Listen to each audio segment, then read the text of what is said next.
El día de hoy nos va a congratular el maestro Camacho con ese protocolo de actuación que deben de tener los fiscales. Le cedo el uso de la voz, abogado Espinosa, para que nos apoye con la semblanza curricular del maestro Camacho. ¿Es cuánto?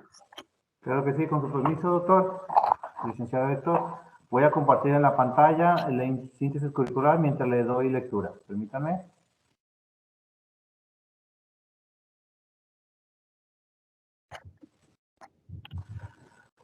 Leeremos la reseña curricular del maestro Jorge Alberto Camacho Delgado. Tiene la licenciatura en Derecho de la Universidad Autónoma de México en Campus Acatlán de la UNAM, Acatlán, Estado de México.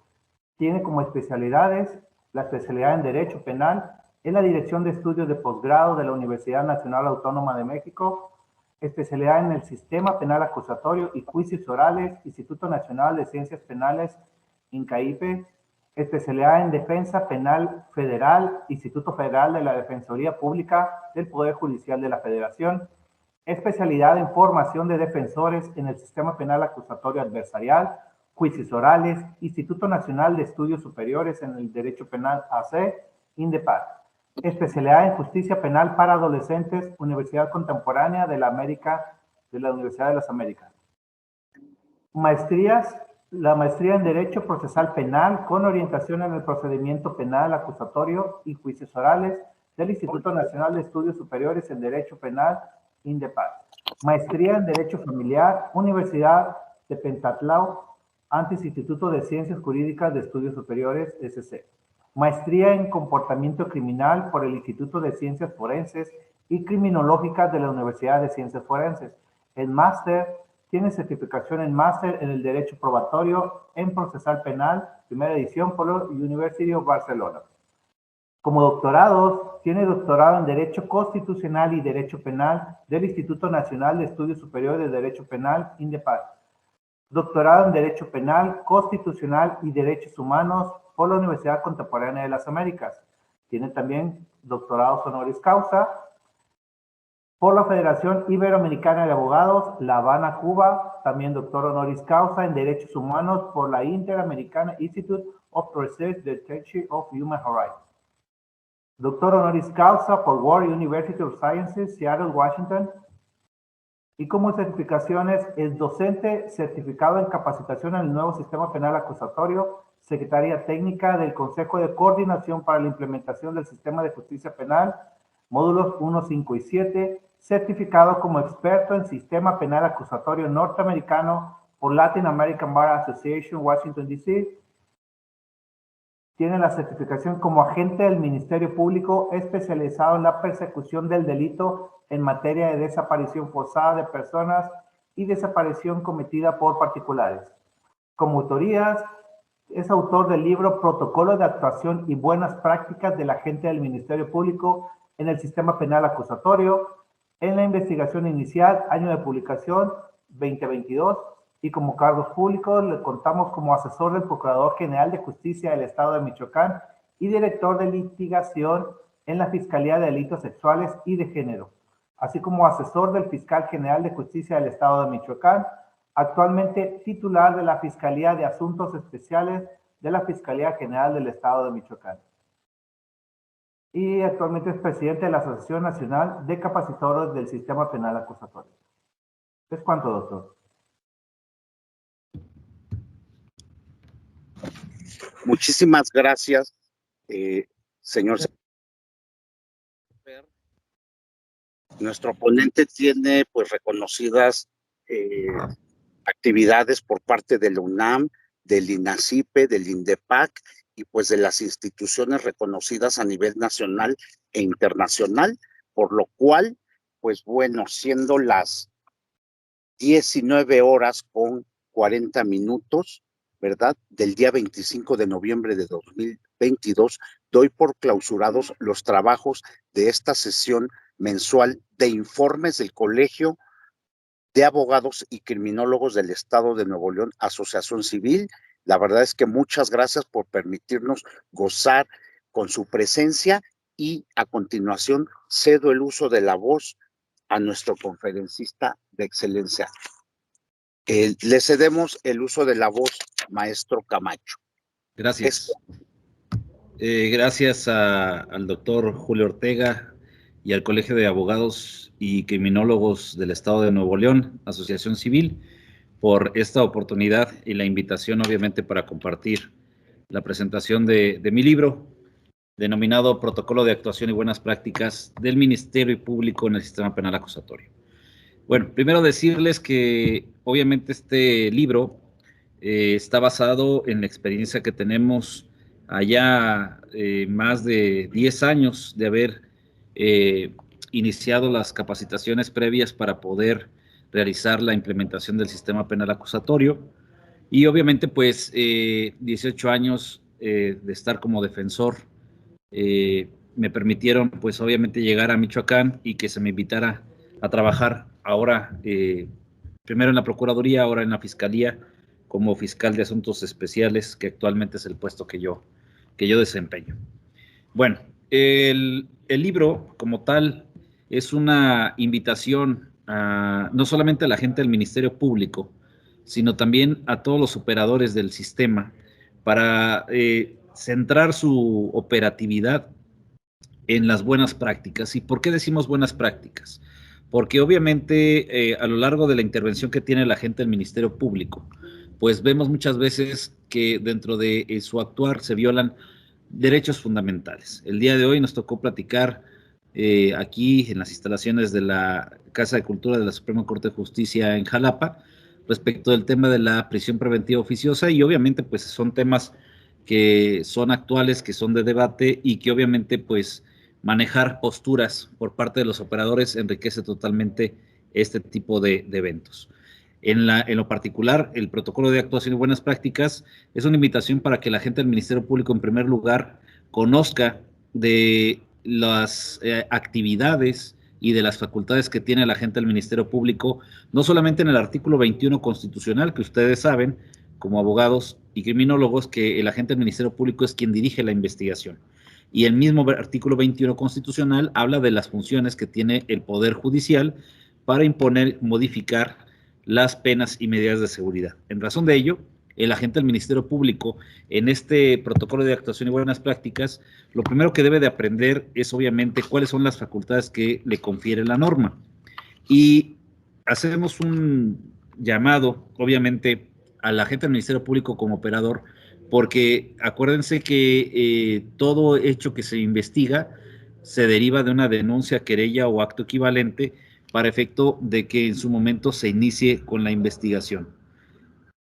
Sin lugar a dudas, el poder tener en un momento dado la primera intervención de la gente del Ministerio Público irroga el hecho de que el agente del Ministerio Público tenga el conocimiento de lo que va a hacer, porque obviamente la cuestión es no solamente que en la práctica vemos que el agente del Ministerio Público es el que en su momento se entera de los hechos denunciados aproximadamente entre 2 y 3 horas después, para efecto de la intervención que ya tuvo el primer respondiente, que ya tuvo en su momento a lo mejor los peritos y la policía de investigación, pero posteriormente lo que vamos a ver es que el Ministerio Público está en su oficina y parte de una investigación en donde él ni siquiera dirige. Uno de los primeros capítulos que yo le dedico a este libro es los conocimientos básicos de la gente del Ministerio Público en el sistema penal acusatorio. Y con esto empezamos a ver que el Ministerio Público no solamente tiene que obedecer a 5 principios rectores que, como todos ustedes ya saben, pues es la inmediación, la publicidad, la concentración, la continuidad y la contradicción, sino que también el artículo 20 constitucional habla de diversos principios constitucionales como lo pueden ser la carga de la prueba, la convicción de culpabilidad, en su momento también hablar de la ilicitud, de la nulidad, de la ilegalidad, de la igualdad procesal, igualdad ante la ley, y que todos esos principios constitucionales, incluyendo también el de presunción de inocencia, pues hacen que el actuar de la gente del Ministerio Público no solamente atienda los intereses de acusar, sino como el mismo artículo 20, apartado A, fracción primera habla, se tienen que cumplir los principios o los objetivos del sistema penal acusatorio, que es esclarecer los hechos, proteger al inocente, que el culpable no quede impune y que se reparen los daños. Precisamente, los conocimientos básicos del agente del Ministerio Público que hago valer o que pongo a consideración del lector en este libro es que el Ministerio Público no solamente se tiene que aprender el Código Nacional de Procedimientos Penales al derecho y al revés, cosa que muchos abogados hacen de manera errónea, sino que también tenemos que saber de constitucionalidad y convencionalidad, porque son principios que regulan desde el artículo primero constitucional lo que denominamos parámetro de control de regularidad constitucional. Y eso obliga a la gente del Ministerio Público a que debe de partir su actuación desde la Constitución, los tratados internacionales, a un segundo escalón que sería el Código Nacional de Procedimientos Penales como una ley secundaria. Pero también el agente del Ministerio Público debe de establecer que todos los actos de investigación que va a realizar, sea de aquellos que no requieren autorización judicial o sea de aquellos que requieren autorización judicial, los haga respetando la dignidad humana como base o pilar fundamental de los derechos humanos. Y aquí es donde empezamos a estudiar el artículo 131 del Código Nacional para verificar cuáles son las facultades que tiene la agente del Ministerio Público. También el artículo 8 de la Ley Orgánica de la Fiscalía del Estado de Michoacán y en su caso la Ley Orgánica de la Fiscalía General de la República habla de una serie de facultades que tiene la agente del Ministerio Público. Y les pongo a consideración de ustedes: iniciar la investigación, ejercer funciones de investigación respecto de los delitos en materias concurrentes, ordenar a la policía y a sus auxiliares la práctica de actos de investigación, instruir a las policías sobre la legalidad, pertinencia, suficiencia y contundencia de los indicios, solicitar al órgano jurisdiccional la autorización de actos de investigación y todo lo que conlleva a que el Ministerio Público tenga una presencia activa desde la denuncia, querella o acto equivalente. Pero la pregunta sería, ¿realmente en la práctica vemos a la gente del Ministerio Público en el lugar de los hechos? La respuesta es no. Por ello, una de las situaciones que también me aboco a estudiar en este libro es que se propone que el Ministerio Público sea un Ministerio Público de campo. ¿Por qué en la práctica se pudiera desestimar esta versión del Ministerio Público de campo? Porque muchos de los abogados, de los operadores, dicen que el Ministerio Público se contamina. Y yo preguntaría, ¿de qué se contamina? Si al final de cuentas el Ministerio Público que vaya a realizar los actos urgentes, los actos de campo, en donde dirija la investigación, donde le diga a los peritos qué deben de realizar, donde le diga a los policías de investigación a quienes deben de entrevistar y para qué, de acuerdo a la teoría del caso que va a asumir, pues no debe ser el mismo Ministerio Público que va a integrar la carpeta de investigación. Y me dirán, bueno, entonces, ¿para qué quieres a un Ministerio Público en el campo? Precisamente para evitar violaciones a derechos humanos. Y les pongo el siguiente ejemplo. En un asunto en Tamaulipas, una policía de investigación está siguiendo para esclarecer los hechos de un feminicidio y un parricidio, en donde ven que por cerca de una gasolinera pasa el vehículo donde dejan los dos cuerpos de las víctimas. La policía de investigación toca a la puerta de la oficina de la gasolinera, que como sabemos es un lugar público, pero es una empresa al final de cuentas que tiene una representación legal y un representante legal. Y le pide al despachador que le permita ingresar a las cámaras de seguridad para obtener los videos del día en donde fueron depositados los cuerpos de estas víctimas. El despachador, sin mirar y obviamente sin tener ninguna responsabilidad, le dice, adelante, pueden ingresar, y la policía de investigación ingresa y con el perito de informática obtiene los videos. Los lleva ante la gente del Ministerio Público y en presencia de las tres víctimas, que eran los tres hijos de las víctimas directas, empiezan a reproducir estos videos, hacen una secuencia fotográfica y ¿cuál es la sorpresa de las tres personas? Que dos de ellas reconocen a uno que es el hermano menor, quien había depositado la camioneta en el interior los cuerpos de las víctimas. Y lo señalan en ese momento y le dicen al Ministerio Público que él era quien había dejado los cuerpos de su mamá y de su papá y que solicitaban que lo detuvieran por haberse actualizado el señalamiento que alude al artículo 146, que obviamente pues sabemos que el particular no lo va a decir, pero en ese momento se sintieron señalados y lo detienen a esta persona.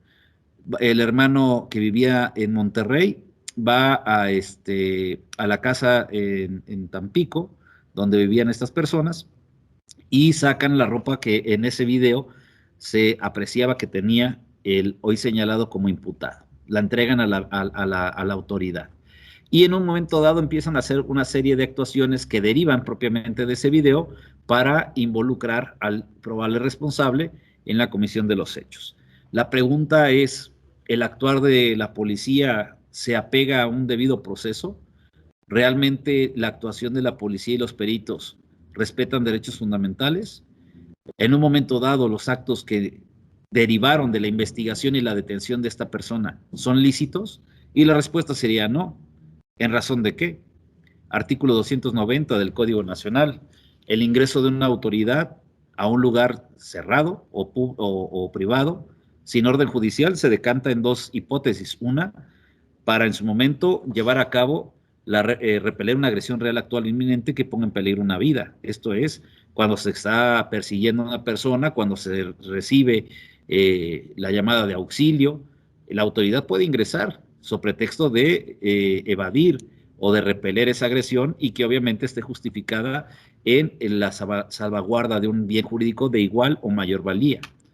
Y la hipótesis 2 es con la autorización de la persona que tenga las facultades para realizarlo. En este caso, el despachador de esa gasolinera no era el representante legal y no era quien tenía la facultad para disponer del ingreso de la autoridad a ese lugar, y mucho menos para recabar los videos que en un momento dado tenían en su poder. Lo debió de haber hecho en su momento la...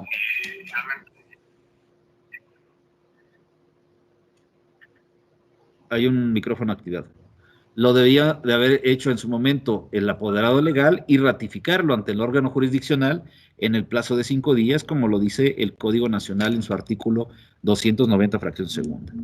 El que el hermano que no vivía en la casa donde está el imputado se meta a su cuarto, saque las prendas y se la entrega a la autoridad, pues también requería posiblemente de una orden de cateo para poder obtener esas prendas, e invariablemente todo lo que se derivó de la ilegalidad del actuar de la policía y de los peritos se converge en lo que es una ilicitud. Y al artículo 101 del Código Nacional nos habla obviamente del proceso, o en este caso de la figura del principio de lo que se llama el efecto corruptor, el efecto expansivo, que no es otra cosa más que la teoría del fruto del árbol envenenado, que todo lo que nace de un acto ilícito pues tienes las mismas consecuencias de ilicitud.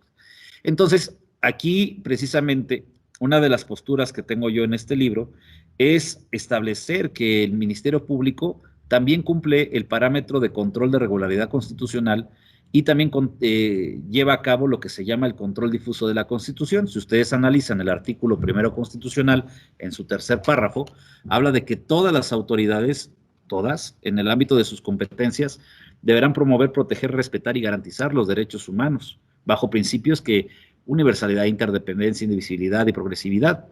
Este artículo fue creado para manejar lo que anteriormente se contenía como el control concentrado que se le dejaba o depositaba al Poder Judicial de la Federación, para efecto de evitar la violación a derechos fundamentales en un proceso penal. El día de hoy, no solamente el Ministerio Público vigila que el actuar de la policía sea pegada a la norma constitucional, pues ustedes vean el artículo 149 del Código Nacional y habla del control de la detención que hace el Ministerio Público en sede ministerial. Verifica que en su momento la policía haya actuado bajo los parámetros del artículo 16 constitucional y que la detención de las personas y los indicios se apeguen a la norma constitucional. De no hacerlo así, pondría en libertad a las personas y también podría sancionar administrativa y penalmente al policía que no realiza su labor de acuerdo a la Constitución. ¿Por qué el policía también realiza este control difuso? Porque al momento de llevar a cabo la detención, en razón de lo que dispone el artículo 7.2 de la Convención Americana de Derechos Humanos, es que puede limitar la libertad personal bajo las condiciones que establece el artículo 16 constitucional. Puede detener a una persona por cometer alguna violación administrativa, puede detener a una persona en delito flagrante, por caso urgente, y de todas las hipótesis que nosotros manejamos en la Constitución y que le da parámetro de regularidad constitucional al actuar de la policía. Pero también al momento de que se hace la lectura de derechos, tiene un importante cumplimiento la convencionalidad y la constitucionalidad del actuar de la autoridad, porque los derechos que le lee no son simples manifestaciones, son los respetos a los derechos fundamentales de una persona que, si bien pudo haber cometido un hecho con apariencia de delito, va a ser detenida, y la lectura de derechos hace patente el conocimiento de la autoridad y el ejercicio del derecho constitucional y convencional de esa autoridad. Ejemplo, cuando lo detiene le tiene que explicar por qué, en razón del artículo 7.2, y como ya lo decía la convención, en donde le tiene que indicar el motivo de la detención. Le tiene que decir que tiene derecho a guardar silencio, porque obviamente sabemos que es un principio a la no autoincriminación. Tiene derecho a nombrar un defensor, principio constitucional, artículo 20, apartado B, fracción octava de la Constitución, 113 del Código Nacional, 8.2 de la Convención Americana, 14.3 del Pacto Internacional de Derechos Civiles y Políticos, y todo lo que lo que conlleve a no solamente a designar un defensor, sino que el defensor sea licenciado en Derecho. Tiene derecho en su momento a tener un traductor, intérprete, a efecto de que facilite la comunicación si es extranjero, si le habla alguna lengua extranjera o alguna lengua indígena de la cual se tenga que imponer la autoridad para proveerle de ese intérprete o traductor. También tiene derecho en su momento a alguna llamada, porque una de las situaciones que es la incomunicación está prohibida en el artículo 22 constitucional, pero también tiene derecho a que su embajada tenga conocimiento de esa detención, porque sabemos que el Pacto Internacional o el Tratado Internacional del Tratado de Viena habla de que los derechos de los extranjeros tienen que ser también defendidos por el consulado del cual sean ellos originarios. Si no, pregúntenle a Florence Cassés de dónde se agarró la defensa, y obviamente avalado por la Suprema Corte de Justicia en su momento, para decir que se violaron derechos fundamentales. Por ello también les invito a que vean el documental que está en Netflix, que habla del caso Florence Cassés, para que vean a qué me refiero con este tema de la cuestión de notificación al consulado. Y también se le hará patente la cuestión de la presunción de inocencia, que parecería que es un tema nada más de una regla de trato, pero esto lo vemos nosotros día a día con la jurisprudencia de la Suprema Corte de Justicia, en donde nos dice que es una regla de trato procesal, que es una cuestión de valoración de la prueba, ¿sí? Porque la persona, cuando es juzgada, puede inclusive no ofrecer medios de prueba y su silencio no será utilizado en su contra. Por eso hay principios que se deben de establecer por parte del Ministerio Público, como lo es la carga de la prueba versus la presunción de inocencia, y donde le afecta también al Poder Judicial, porque tiene que tener convicción de culpabilidad más allá de toda duda razonable, porque ante la duda se tiene que absolver. Y son principios que parecería que son única y exclusivamente del órgano jurisdiccional. No, pues obviamente son principios o conocimientos básicos de la gente del Ministerio Público en un sistema de carácter acusatorio. Sigue proponiendo el libro la lectura y el contenido de lo que es la investigación con y sin detenido, porque sabemos el día de hoy que el mayor de los éxitos que puede tener una fiscalía o una procuraduría, pues es la detención en flagrancia.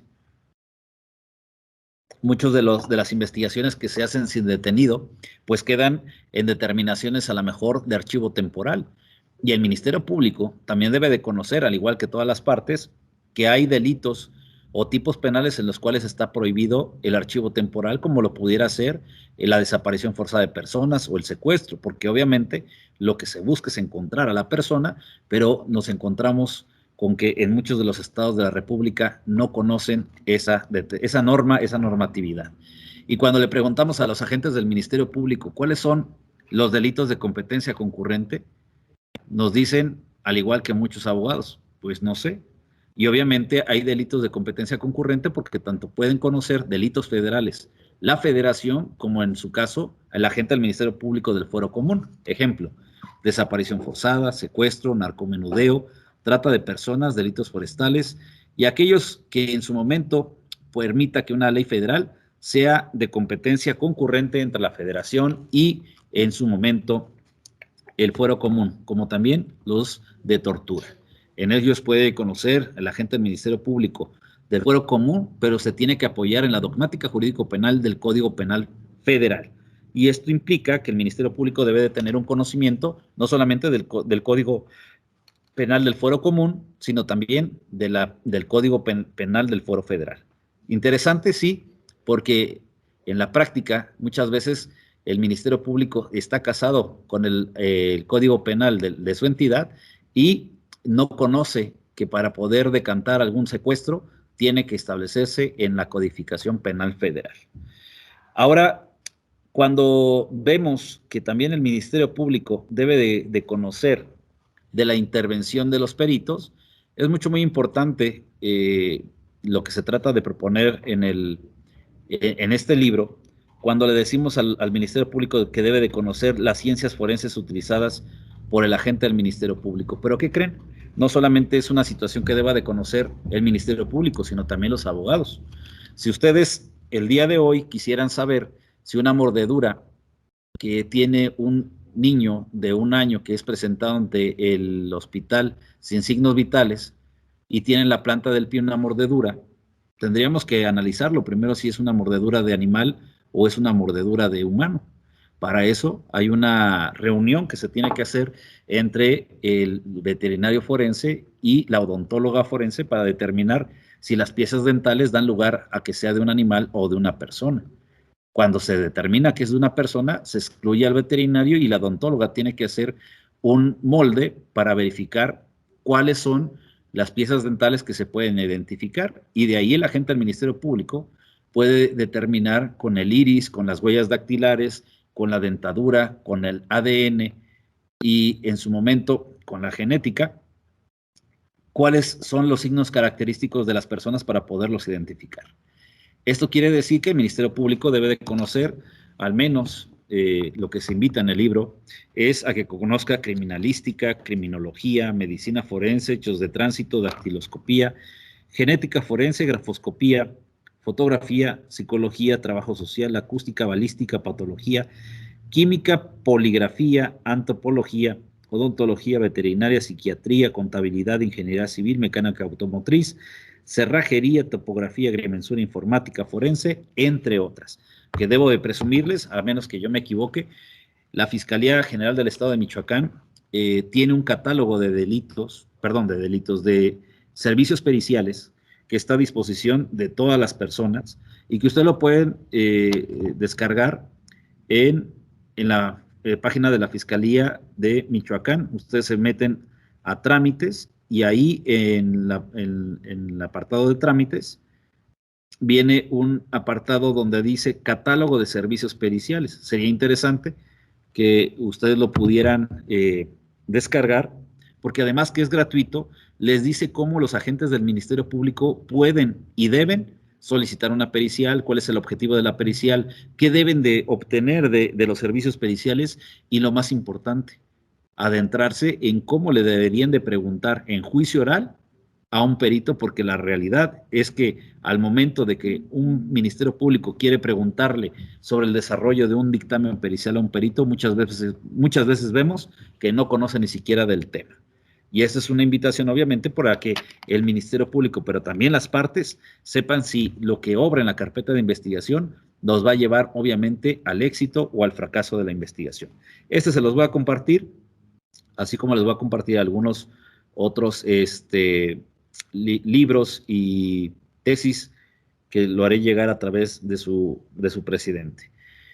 Entonces, ¿por qué es importante establecer protocolos de la gente del Ministerio Público? Porque nosotros como operadores basamos la actuación, ya sea de defensor o ya sea de asesor jurídico victimal, a través de la actividad que realiza el Ministerio Público. Y si la actividad del Ministerio Público no cumple principios como fundamentación, motivación, congruencia, exhaustividad, pues obviamente el actuar es ilegal por parte del Ministerio Público. ¿Cómo se decanta una buena defensa? Aprovechando los errores que realiza la gente del Ministerio Público, porque la defensa en este sistema, si una carpeta de investigación está muy bien integrada, si está bien acreditado el hecho y la responsabilidad penal, pues obviamente da lugar a que la defensa pueda adentrarse en lo que son las formas de determinación anticipada, que ustedes saben que podremos hablar de un acuerdo reparatorio o una suspensión condicional, a lo mejor un procedimiento abreviado, pero evitar en lo posible lo que se llama el juicio oral. También existe otra figura que muchas veces no conocemos y el libro lo invita a conocerlo, lo que es los criterios de oportunidad, que propiamente habla de una negociación con el agente del Ministerio Público para que se extinga la acción penal. Y en este tema de la extinción de la acción penal, yo les diría que qué es lo que debe de saber no solamente el Ministerio Público, sino la defensa, el asesor jurídico, el juez, de donde se desarrolla el proceso penal acusatorio. Pues precisamente se propone en el capítulo 5 que el Ministerio Público conozca lo que llamamos nosotros la teoría del caso. ¿Cómo se compone una teoría del caso? Se compone con un presupuesto fáctico, jurídico y probatorio, que obviamente debe de establecer el agente del Ministerio Público desde el inicio de la investigación para saber cuál precisamente es la línea de investigación que va a seguir. ¿Cuál es el caso? En ese supuesto, ¿cuál es el hecho que pretende acreditar? Y el hecho se divide, como dice Rubén Quintino Cepeda, en un hecho fáctico, en un hecho circunstanciado, donde tenemos que establecer día, mes, año, hora y lugar para darle competencia no solamente al Ministerio Público, sino también al órgano jurisdiccional, pero también debemos de saber lo que es un hecho penalmente relevante, porque nosotros cuando construimos en su momento el hecho penalmente relevante, es lo que nosotros podemos tener para concretar lo que se llama el ejercicio de la acción penal. Si nosotros ejercitamos acción penal, lo que apostamos es a formular la imputación. Si le formulamos imputación con ese hecho circunstanciado y penalmente relevante, aspiramos a que se vincule a proceso. Con ese hecho, nosotros aspiramos a que se presente una acusación, la cual va a pasar por un tamiz de la etapa intermedia para que se dicte un auto de apertura de juicio oral, que se inicie un alegato de apertura, que se desarrollen y desahoguen los medios de prueba admitidos en la etapa intermedia, que se pueda hacer un alegato de clausura como conclusión y que le permita al juez, bajo el principio de libertad probatoria y libre valoración de la prueba, obtener una sentencia condenatoria. Entonces, ¿cuál es la columna vertebral del sistema penal acusatorio? Lo es la investigación inicial, que obviamente en este caso se está proponiendo en el protocolo de actuación como tomo número 1, en donde me dedico única y exclusivamente a establecer la importancia de esta investigación inicial. ¿Y qué debe de saber el agente del Ministerio Público? Pues miren, precisamente, si no va el Ministerio Público al lugar de los hechos, yo les preguntaría al policía de investigación cuál es la línea de investigación que debe seguir el policía, si no sabe realmente qué se va a investigar. Entonces, aquí tendríamos que decir cuáles son las líneas de investigación. 1, el hecho. 2, la responsabilidad penal. 3, reparación del daño. 4, individualización de penas y medidas de seguridad. 5, oposición a beneficios penitenciarios que se le pudieran dar a la persona sentenciada. 6, medida de protección. 7, providencia precautoria. 8, medida de apremio. 9, medida de provisional del artículo 111, que también le corresponde al asesor jurídico solicitar para restituir los derechos de los cuales fue privado con el hecho con apariencia de delito. 9, puede ser, o 10, las medidas cautelares. El día de hoy estamos debatiendo entre si se quita o no se quita la prisión preventiva oficiosa. La realidad es que no se debe de quitar porque hay delitos de alto impacto en los cuales en 48 horas, así fue mi postura como Ministerio Público, no le daría la oportunidad a la gente del Ministerio Público para establecer los riesgos procesales que no le corresponden al Ministerio Público, sino en su momento a la autoridad de revisión de medidas cautelares. Punto más que suficiente como para decir cómo voy a estas personas, que son 6 y están por delincuencia organizada y secuestro, verificar si todos los datos que me están diciendo son reales para poder justificar que tienen arraigo, que no va a correr peligro la víctima o en su momento que no van a entorpecer la investigación. Pero vuelvo al tema. Son muchas líneas de investigación que debe de crear el agente del Ministerio Público para quitarnos lo que en la práctica se realiza. Se llenan formatos donde le pides al policía de investigación, hágame entrevistas, hágame inspecciones, hágame lo que tenga que hacer, pero haga algo. Aquí en concreto lo que se propone es que el Ministerio Público, al saber de la denuncia de hechos, querella o acto equivalente, pues en su momento determine cuál es la línea de investigación y obviamente le diga al policía cuál o cuáles son los actos que se debe de seguir y cómo los debe de pedir para no violentar derechos humanos. Ejemplo, el caso que les decía, lleva un niño, la mamá lleva al niño de 1 año, 1 mes al hospital, aparentemente sin signos vitales.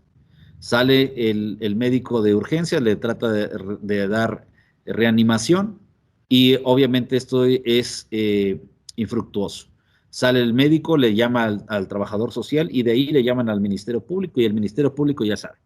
Desde su escritorio le dice al policía de investigación, vaya al hospital.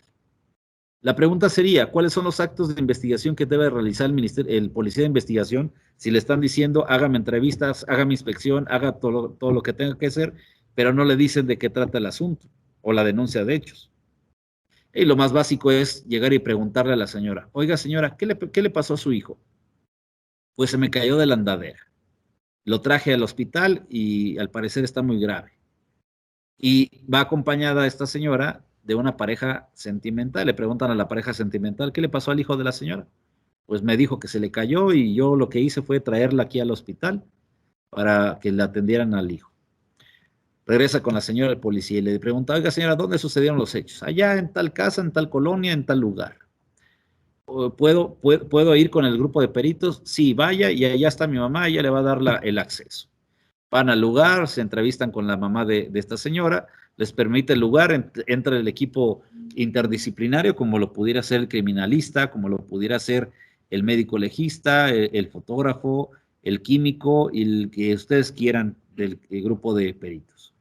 Y empiezan a aplicar el Blue Star, que es un material o es un químico que se utiliza para ubicar muestras de sangre o algún otro indicio en zonas que a lo mejor a simple vista pues pudieran ser ocultadas, lavadas o como ustedes quieran, pero hay líquidos que por su composición, como lo es la sangre, pues puede florecer. Y en este sentido, pues se dan cuenta que no es solamente la andadera, sino que hay ropa del menor ensangrentada, hay embarramiento en las paredes, y eso da lugar a tener diversas hipótesis de las que nos dijo la señora. Regresan con el Ministerio Público y le dicen, oiga, jefe, pues el niño no solamente trae un golpe muy fuerte en el vaso, que fue lo que aparentemente le privó de la vida, sino que también tiene 26 lesiones que las que interesan. Es una quemadura de cigarro, trae una mordedura en la planta del pie y pues todo eso pudiera dar lugar a otras cosas. Pero el policía ignora qué cosas, porque obviamente no están acostumbrados a establecer la cuestión dogmática y científica de la investigación.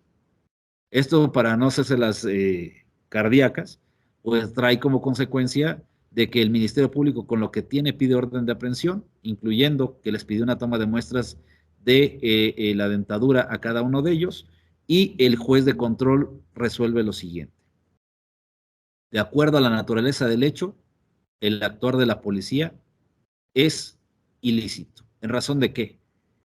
Después del levantamiento del cadáver y de la necropsia, se puede desprender que el golpe que le privó de la vida al menor fue una estalladura de vaso, esto es con un golpe contuso que se le dio al menor, y obviamente las lesiones, de acuerdo a la mecánica y de acuerdo a la medicina legal, la coloración de cada lesión puede documentar la antigüedad de cada una. Y eso da lugar a establecer que el niño era maltratado, lo que consiste o lo que corrobora la perito en psicología, que de acuerdo a una autopsia psicológica puede determinar que en su momento se presenta el fenómeno de Kempe. ¿Qué es el fenómeno de Kempe? Pues es el fenómeno del niño maltratado. Y eso como da lugar a qué? A establecer que hay posiblemente actos de violencia familiar.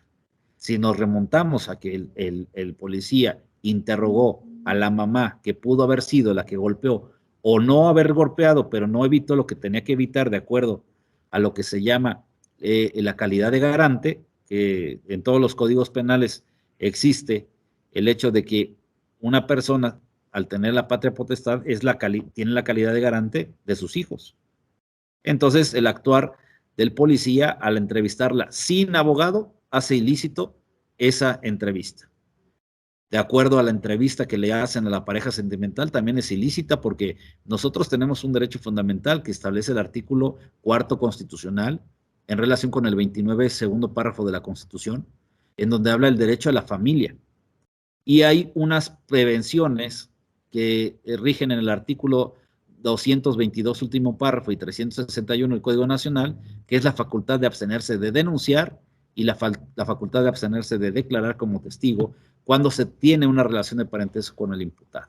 Como no se le hizo de conocimiento esta situación a la pareja sentimental, pues el actuar de la policía es ilícito. Cuando va la policía e ingresa al domicilio donde ocurrieron los hechos, dice el artículo 251, no recuerdo si es la fracción primera o segunda, que es un acto de investigación que no requiere autorización judicial, pero ¿qué creen? Cuando se pide autorización, en este caso a la madre, a la abuela entonces del niño o de la víctima directa, requiere que esa autorización sea ratificada ante el órgano jurisdiccional, lo que no aconteció así, motivo por el cual todo lo actuado en el lugar de los hechos, cuando se deriva de la autorización para ingresar por parte de un particular, deriva en la ilicitud de la autoridad. Y por último, si tomamos en consideración que se les tomó una impresión de muestras dentales sin presencia de un defensor, sin explicarles que esas pueden ser utilizadas en su contra y que en un momento dado pudiera ser prueba en contra de ellos, pues también hace ilícito el actuar de la policía de investigación. Motivo por el cual es uno de los ejemplos que motivó al suscrito para poder tomar en consideración que el actuar del Ministerio Público desde los primeros actos de investigación tiene que ser dirigido directamente con él y que en un momento dado, cuando haya terminado su intervención en estos actos urgentes, puede conocerlo otro agente del Ministerio Público que no haya intervenido para efecto de que se garantice la imparcialidad y la probidad y lo que llama el artículo 128, que es el deber de lealtad e imparcialidad del Ministerio Público. Y les voy a poner un ejemplo que sostiene la tesis que estoy manejando en este libro.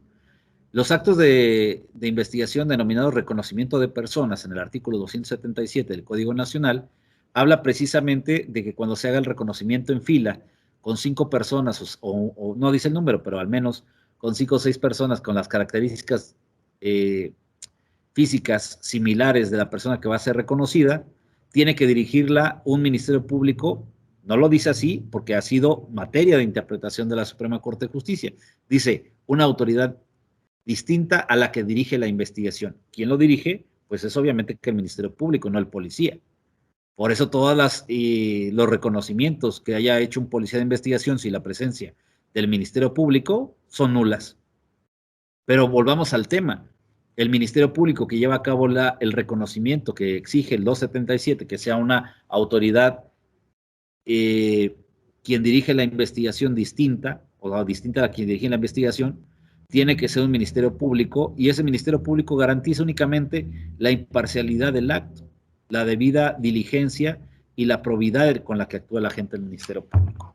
Entonces, cuando vemos que estos actos de investigación no se realizan apegados a lo que dice la norma, que las entrevistas no reúnen los requisitos que deben de establecerse de acuerdo al artículo 222, último párrafo, 360, 361 y 362 del Código Nacional, pues rayan en la ilicitud. Y bueno, decirles que algo de lo que debe saber la gente del Ministerio Público, que es básico, es saber cuáles son las causas de extinción de la acción penal, cuáles son las causas de exclusión o excluyentes del delito, cuáles son las causas de sobreseimiento y las excusas absolutorias. Porque derivado de la dogmática jurídico-penal y de la teoría del delito, que también es importante que la gente del Ministerio Público comprenda, siquiera para hacer la clasificación jurídica, pero esto trae a colación de que en muchos de los ministerios públicos no se sabe. ¿Y cuál es la defensa que debe de establecer o qué es lo que debe de establecer la defensa en un auto de vinculación a proceso en un plazo constitucional? Habría que leer el artículo 316, cuarto párrafo, porque para dictar un auto de vinculación a proceso se requieren 2 requisitos de forma y 2 de fondo. De forma es que se le formó la imputación y que se le permita declarar o no declarar. Y de fondo es que en la carpeta de investigación existan antecedentes de investigación que expuestos a razón de dato de prueba pueda acreditar que existe el hecho con apariencia de delito y la responsabilidad penal en su grado de probabilidad, que esto con un simple señalamiento de algún testigo, alguna prueba científica, se puede establecer. Pero la fracción cuarta es bien clara, ¿eh? Dice que no se actualice alguna causa de extinción de la acción penal o excluyente de responsabilidad penal, lo que deduce que la defensa debe de conocer también de estos tópicos para efectos de poder ofrecerle en el plazo constitucional una defensa técnica y adecuada a el gobernado o el investigado. Y además de hacer un análisis de los actos de investigación que requieren y que no requieren autorización judicial, que sería importantísimo que ustedes lo verificaran en el contenido de este libro, hablo de lo que son las audiencias que se celebran en la audiencia inicial. Y esto es un tema muy importante, porque no sé cómo opere, bueno, tengo conocidos en la Fiscalía de Nuevo León, conozco perfectamente al vicefiscal, pero no sé cuál es el proceder de la actuación de los agentes del Ministerio Público, y por eso les voy a hablar de lo que pasa en Michoacán. En Michoacán tenemos ministerios públicos que investigan y ministerios públicos que litigan. La pregunta es, ¿el que investiga sabe litigar y el que litiga sabe investigar? La respuesta es no, porque se concretan a realizar actos de investigación sin a lo mejor tener en un momento dado una línea de investigación determinada, y le servirá todo lo que investigó al litigante para acreditar el hecho, la responsabilidad penal y todas las líneas de investigación. A lo mejor no, pero pongo en consideración en este libro las audiencias que celebran o que se celebran en la audiencia inicial. Incompetencia, esto nos genera mucho problema a nosotros con la FGR, porque al menos en Michoacán, no sé si lo tengan ustedes en Nuevo León, pero seguramente lo pueden tener, cuando se toman las casetas por parte de estudiantes o maestros que no permiten el libre tránsito y que se limita el ejercicio de un servicio público. Esto lo toma la Federación como ataques a las vías generales de comunicación, pero también tendríamos que enseñarles que esas vías de comunicación son federales, no del fuero común, y que la Ley General de Comunicaciones y Transportes o las vías generales de comunicación en materia federal no es de competencia concurrente, por lo cual no debe de conocer el Ministerio Público del fuero común, y por eso se tiene que hacer una audiencia de incompetencia.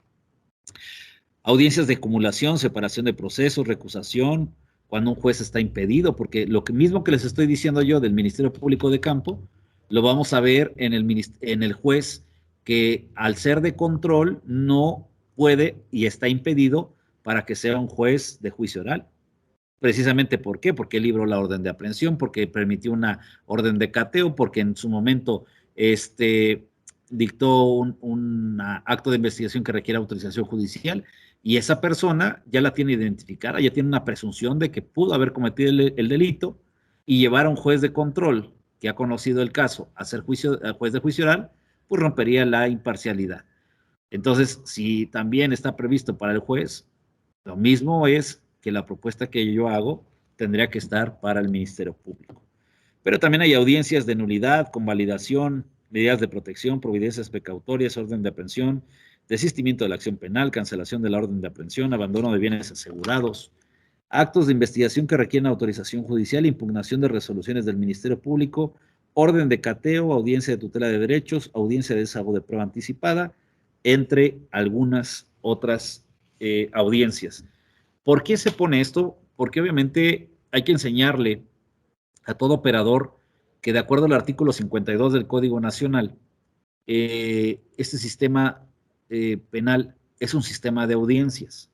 Ustedes podrán decir, bueno, la acusación se presenta por escrito, sí, pero en la etapa intermedia hay una fase oral donde se expone oralmente todos los argumentos vertidos por las partes para establecer la litis. Los acuerdos probatorios pueden ser escritos, hay una fase escrita en donde todos se pronuncian de acuerdo al artículo 335, 338 y 340 del Código Nacional, pero obviamente todo se tiene que oralizar, porque esa es la situación para poderle dar como principio, no rector, pero un principio, la oralidad que versa en los sistemas de carácter acusatorio. En razón de ello, el protocolo de actuación y buenas prácticas de la agente del Ministerio Público en el sistema penal acusatorio no es un libro que le sirva únicamente a la gente del Ministerio Público. Es un libro que contiene herramientas básicas para los operadores del sistema, porque el día de hoy los abogados que pretendan llevar a cabo una defensa deben de saber cómo debe de actuar el agente del Ministerio Público, cuáles son las directrices, cuáles son las limitantes y las facultades que tiene derivada de la norma, no solamente constitucional, tratados internacionales, sino también de las leyes secundarias. Y eso lo que fomenta por parte del defensor es un control horizontal que a la postre puede dar lugar a la contradicción. También el asesor jurídico, porque un defensor que el día de hoy tenga el carácter de defensor particular, el día de mañana también puede ser un asesor jurídico que apoye y complemente el actuar del agente del Ministerio Público. ¿Cómo queremos que existan buenos asesores jurídicos que no se apeguen al protocolo de 101 formas de adherirse al Ministerio Público? Me adhiero, lo que dice el Ministerio Público es lo correcto, sin manifestación alguna, es cuanto. Son los memes que hemos visto en la práctica, pero que hacen realidad una nula actuación de parte de un asesor jurídico porque obviamente no conoce el por qué y el para qué del proceso penal acusatorio. Debemos de entender que el proceso penal acusatorio son las instrucciones de cómo debemos de jugar, pero la dogmática jurídico-penal, los ámbitos de la Constitución, los derechos humanos, son los ingredientes para que un sistema de corte acusatorio sirva y obviamente sea el adecuado a nuestro sistema penal mexicano. Con esto, para no hacer más extensiva la plática, les agradezco la oportunidad. Decirles que el libro está editado con la empresa a la cual yo presido, que se llama la Asociación Nacional de Capacitadores del Sistema Penal Acusatorio ASCAPA. Tiene un costo de 400 pesos. Está realizado con un lenguaje muy sencillo, el cual cualquier operador lo puede entender, es de fácil lectura y obviamente también lo que se ha tratado de cuidar por parte del suscrito es hacer valer jurisprudencia aplicable a los casos en concreto, hablar de la Constitución y los tratados internacionales hacia abajo, respetando lo que se llama el parámetro de control de regularidad constitucional, y obviamente pues es un protocolo que invita a que los operadores lo conozcan y fomenten las buenas prácticas del Ministerio Público. ¿Cómo lo pueden hacer? Si son defensores, pues obviamente saber que está la audiencia de tutela de derechos que se fundamenta en el artículo 17 constitucional y es la llamada de atención que se hará al Ministerio Público por alguna violación al debido proceso, a la legalidad o a los derechos humanos ante el juez de control. Pero también decirles que el asesor jurídico que en su momento no esté de acuerdo con el actuar del Ministerio Público, pues también tiene la posibilidad de establecer lo que constitucionalmente viene en el artículo 20, apartado C, fracción séptima, que son las audiencias para omisiones, negligencias y contra las determinaciones del agente del Ministerio Público que vienen en el artículo 258 del Código Nacional. Entonces, estamos ante un sistema donde todos los operadores deben de conocer el actuar y el proceder de cada una de las partes para efecto de mantener un control horizontal, la legalidad y la constitucionalidad y convencionalidad del actuar de los operadores en el sistema acusatorio. Agradezco la oportunidad que me dio el doctor Ortega Julio Ortega, por este espacio. Me pongo a su consideración y disposición para los efectos del libro y obviamente si quiere haber alguna pregunta en relación a esta breve charla de la presentación del libro Protocolo de Actuación y Buenas Prácticas de la Agente del Ministerio Público, pues quedo a sus órdenes. Sí. Muchísimas gracias, doctor Sánchez. Le agradecemos conferencia magistral y en este momento abrimos las sesiones de preguntas para todos los que se encuentran conectados por si tienen alguna pregunta, alguna cuestión relacionada con la obra literaria de nuestro ponente, el doctor Camacho. Abrimos preguntas. Doctor Pedro García, adelante, doctor Pedro García. Sí, buenas noches. Buenas noches, maestro. Aprovechando que su investidura de fiscal federal, yo tengo una inquietud que ha sido motivo de investigación por parte de mi despacho. Aquí yo quisiera que me diera su opinión. Primeramente le preguntaría que si todos sus peritos oficiales cumplen con la cuestión de la especialidad para la que pericitan. Hablemos de médicos forenses, hablemos de psicólogos clínicos o forenses, si ellos cuentan con ese grado. Esa sería mi primera pregunta para poder enlazar alguna otra. Sí, bueno, reitero, soy fiscal de asuntos especiales en Michoacán. Sin Sí. embargo, decirle que eso es lo que se trata, porque a partir de nosotros trabajamos con una reforma que no solamente tiene que ver con la reforma del sistema acusatorio, sino también una reforma de derechos humanos y la reforma de la ley de amparo. Esto trae como consecuencia que al entrar en vigor el sistema acusatorio, el artículo 369 habla de que se debe de llevar a cabo una especialización por parte del perito. Y les voy a poner un ejemplo. En Monterrey, como en cualquier estado de la República en donde hemos capacitado, pues nos hemos encontrado que los criminalistas no tenían cédula profesional o no tienen cédula profesional, sino que son peritos prácticos. Pues el día de hoy, el artículo 369 obliga a que, como ya es una carrera reconocida por la Secretaría de Educación Pública por la cuestión de la cédula profesional y el título, tiene que tener cédula profesional. En aquellos que son en psicología, en medicina forense, debe de tener cédula profesional y obviamente ser especialista. Y ustedes van a poner el dedo en la llaga cuando se trate de una cuestión donde intervengan niños, niñas y adolescentes. Porque ahí precisamente tiene que haber la especialización. Llámese cuando intervienen niños, niñas, adolescentes como testigos o víctimas, pero también el artículo 64 de la Ley de Justicia Penal para Adolescentes habla de esa especialización cuando se tiene que tener intervención en un proceso penal donde hay niños, niñas y adolescentes como personas imputadas. Entonces, sí, la realidad es que yo no le puedo decir si todos los peritos que están en la Fiscalía de Michoacán cumplen con los requisitos. La realidad es que no. Hay mucho perito práctico, pero ahí le corresponderá, obviamente, a la defensa hacer valer esa falta de especialización y que en su momento daría lugar a la falta de credibilidad, inclusive de tener los requisitos mínimos para intervenir como perito. Porque muchas veces lo que dejamos en la práctica es que al parecer, o parecería que cuando el perito se ostenta con la credencial que le expide la Procuraduría o la Fiscalía, es suficiente para tener por acreditada la calidad de perito, y la realidad es que no. Tiene que ser un perito que cumpla con los requisitos que dice el 369, y obviamente en un perito en cerrajería pues no le vamos a pedir el título porque no lo da la Secretaría de Educación Pública. Tendría que demostrarlo, además, ¿a través de qué? De los conocimientos prácticos de ese oficio o profesión. Sí, estoy totalmente de acuerdo que, bueno, ese sería un perito técnico, a final de cuentas. Sí.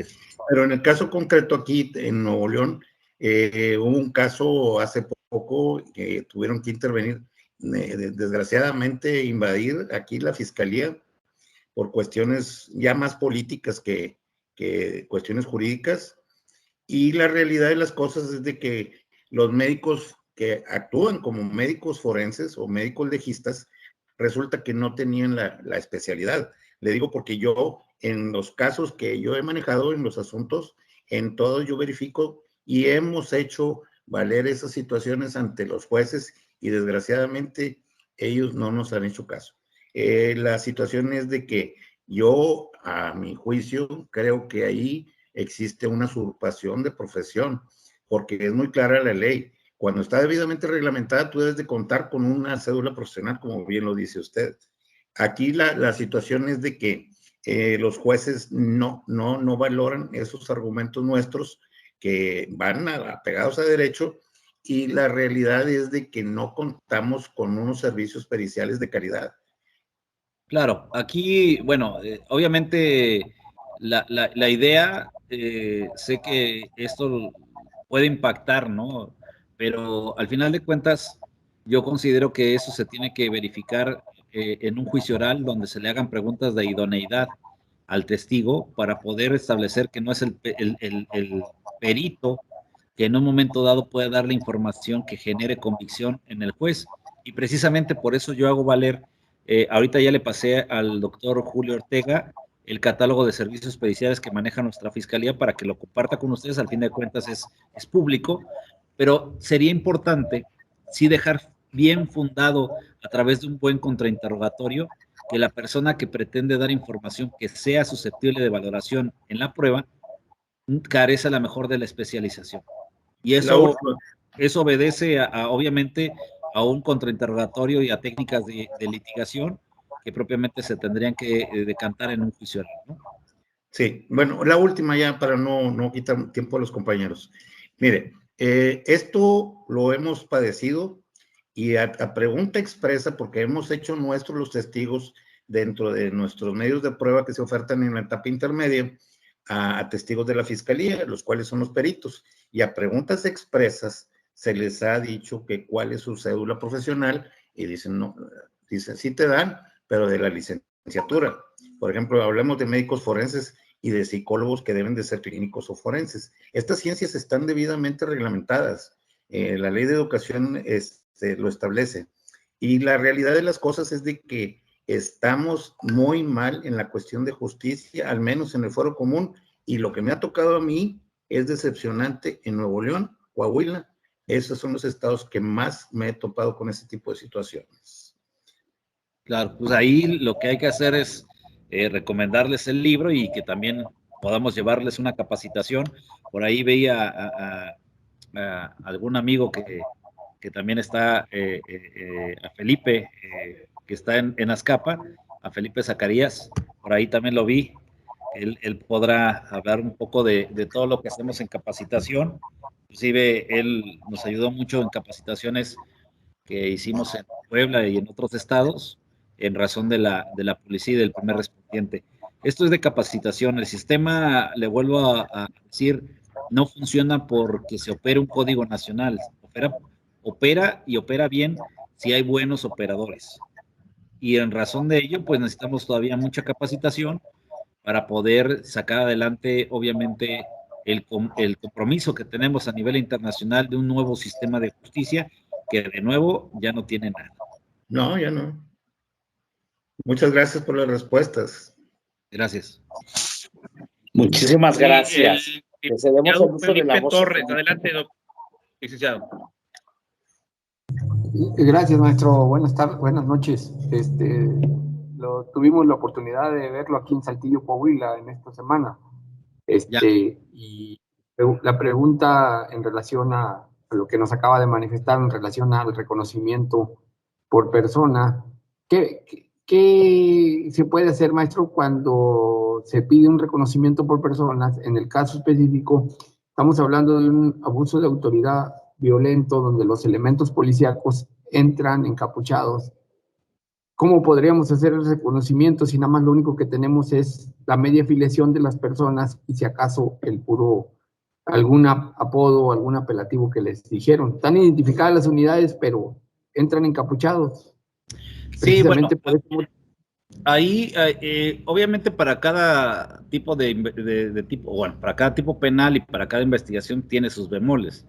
Cuando son delitos cometidos por servidores públicos, lo que comúnmente se hacía cuando yo era defensor, pues era pedirle a la autoridad que me dijera qué personas tripulaban determinadas patrullas, que me enseñara fotografías de esas personas, el expediente que tiene de ingreso las personas y pedir en su caso a recursos humanos los domicilios.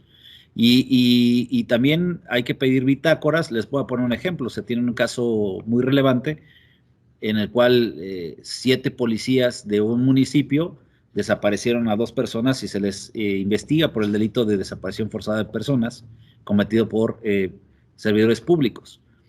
Igual, pues estas personas ingresaron de determinada forma encapuchadas, pero al tener los vehículos a la vista, se le pide a la autoridad, que en este caso era el presidente municipal, que nos dijera, junto con el director de seguridad pública, qué personas tripulaban los días fulano sultano entre tales horas los vehículos fulano y sultano, que nos mandara las fotografías, porque a lo mejor físicamente el rostro no es posible verificar, pero a través de otros indicios, como pudiera ser los rasgos físicos, si era alto, gordo, chaparro, blanco o de pelos rizados, pudiera dar lugar a que se pudiera ubicar a las personas para poderles iniciar la investigación. Son obviamente estrategias, pero a la par de lo que pregunta usted, pues ahorita se ha decantado la Suprema Corte de Justicia precisamente en esos dos tipos de reconocimiento que alude el artículo 277 y 278. Uno es el reconocimiento por persona, que dice que lo que el legislador quiso decir en cuanto a autoridad ministerial distinta a la que dirige la investigación, lo es el Ministerio Público. Por ahí ya les estoy dando un tip de que todo reconocimiento que haya practicado la policía sin el Ministerio Público es ilegal y se tiene que realizar la audiencia de nulidad que alude el artículo 98 del Código Nacional para establecer la nulidad de esa actuación. Y también acaba de decantarse el Poder Judicial, la Suprema Corte de Justicia, en el sentido de que el reconocimiento por fotografía no debe de estar presente el defensor, porque me tocó a mí como agente del Ministerio Público, aun y cuando soy fiscal, tengo el carácter de Ministerio Público, para efecto de seguirme subiendo las audiencias e invoqué esa parte.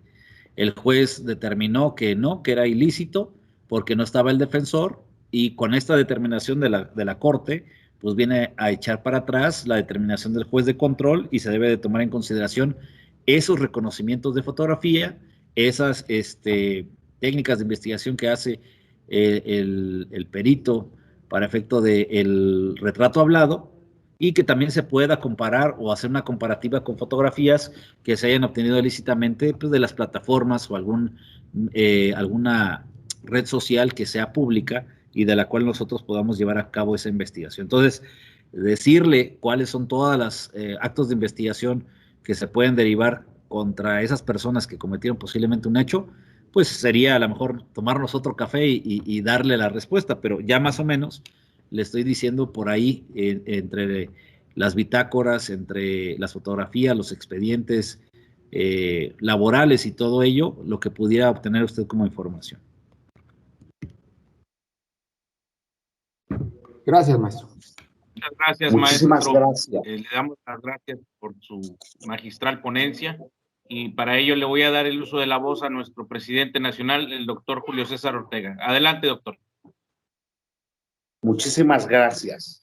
Bueno, pues en esta noche el Colegio de Abogados y Criminólogos del Estado de Nuevo León, Asociación Civil, otorga el presente reconocimiento al doctor Jorge Alberto Camacho Delgado por su participación como ponente en la magistral conferencia intitulada Protocolo de Actuación de Buenas Prácticas del Agente del Ministerio Público en el Sistema Penal Acusatorio, otorgado en la ciudad de Monterrey, Nuevo León, a los 25 días del mes de noviembre de 2022, y suscribe el maestro José Héctor Sánchez Hernández, presidente ad vitam aeternam de este honorable Colegio de Abogados y Criminólogos del Estado de Nuevo León, Asociación Civil, así como el suscrito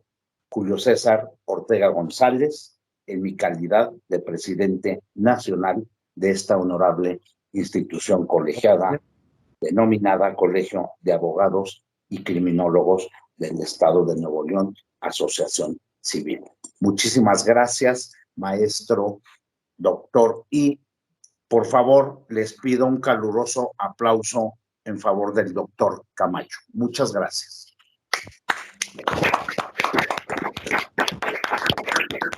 Bravo.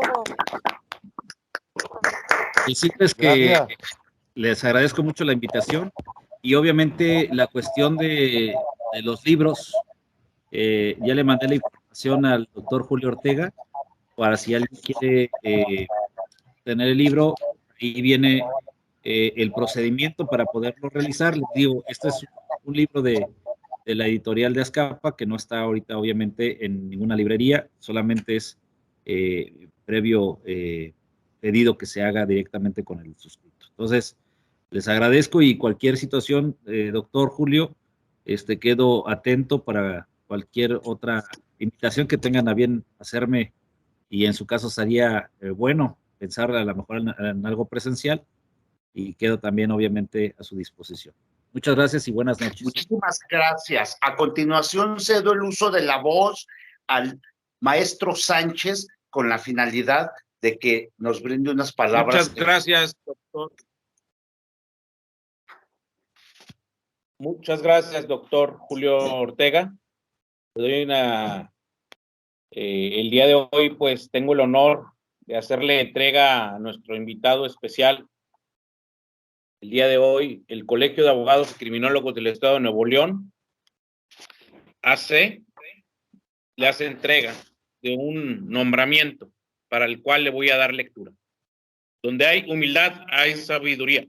La membresía del Colegio de Abogados y Criminólogos del Estado de Nuevo León, sabedora de que al hombre se le distingue por el mérito, proveniente de la constante práctica de la virtud, conocimiento, trabajo, honradez, honestidad, rectitud, estudio y lealtad, valores excelsos que lo llevan a ser un hombre digno y por lo tanto merecedor de alcanzar los estadios de grandeza, dándose estos valores en la persona de un distinguido y digno ser humano, profesionista y amigo, quien con su gesto de sabiduría y humildad ha hecho posible que nuestro colegio vea la luz de la sabiduría, por lo que en la asamblea ordinaria del colegio, celebrada en fecha 25 de noviembre del año 2022, por unanimidad se acordó designarle para hoy y para siempre como miembro honorario al maestro Jorge Alberto Camacho Delgado, firmado y otorgado en Monterrey, Nuevo León, el 25 de noviembre del año 2022, firmado por nuestro presidente nacional, el doctor Julio César Ortega González, y por el suscrito presidente habitan maestro José Héctor Sánchez Hernández. Sin más que agregar, un agradecimiento por parte de su servidor en representación de esta asociación colegiada, que lo considera un excelente ponente de alto nivel, de excelencia, y le damos las gracias. Muchas gracias, maestro. Gracias a ustedes y obviamente pues quedo comprometido con ustedes para seguir trabajando. Les decía que Felipe Zacarías también tengo el honor de conocerlo, de ser amigo, y obviamente les dará más a conocer de todo lo que hacemos en la República Mexicana y obviamente en el extranjero por mejorar la práctica de los operadores en este sistema penal acusatorio. Muchas gracias y bueno, quedo a sus órdenes. Doctor Camacho, a todos los presentes, yo les pido que se pongan en comunicación, ya sea con el maestro Sánchez o con un servidor. Yo de entrada pido 2 ejemplares de su obra literaria y pues quienes gusten pueden contactarnos al doctor Sánchez o a un servidor con la finalidad de fomentar esta cultura jurídica que debemos de tener, porque es una obra que debemos de tener en nuestra biblioteca. Entonces, por favor, contáctenos. Yo ya envié a diversos grupos el tema de los peritos que tuvo a bien enviarme el doctor Sánchez, y lo mismo les transmitiré número de cuenta, ¿verdad?, de la institución bancaria donde se tenga que depositar estos 400 pesos, ¿verdad?, que pues bueno, obviamente es muy simbólico para el conocimiento que nos va a transmitir esta obra literaria del doctor Camacho. Así es, doctor. Los que estén interesados nos mandan mensaje al suscrito o al doctor Julio César Ortega. Igual el maestro Camacho, si nos puede compartir los medios de contacto, correos electrónicos, Facebook o correo o WhatsApp para poder contactarlos directamente con usted o con la persona que tenga designada para la adquisición de la obra. Les comparto también mi número celular, es 5522 70 0752. Mi correo electrónico jcamacho legal7 con número @hotmail.com, y los teléfonos donde pueden contactar lo del libro es 4437 1924 16 y 4435 81 21 64. Este último es el de WhatsApp. La página de Azcapa es www.azcapa, así como suena, ascapa.com.mx. Y bueno, pues ya el promo y el número de cuenta ya se lo envía al doctor Julio Ortega para que me haga el favor de pasárselos. Y bueno, pues esperemos pronto vernos y tener el gusto de conocernos en persona. Con todo el gusto. Muchas gracias. Muchas gracias a todos. Buenas noches. Que tengan una noche y fin de semana.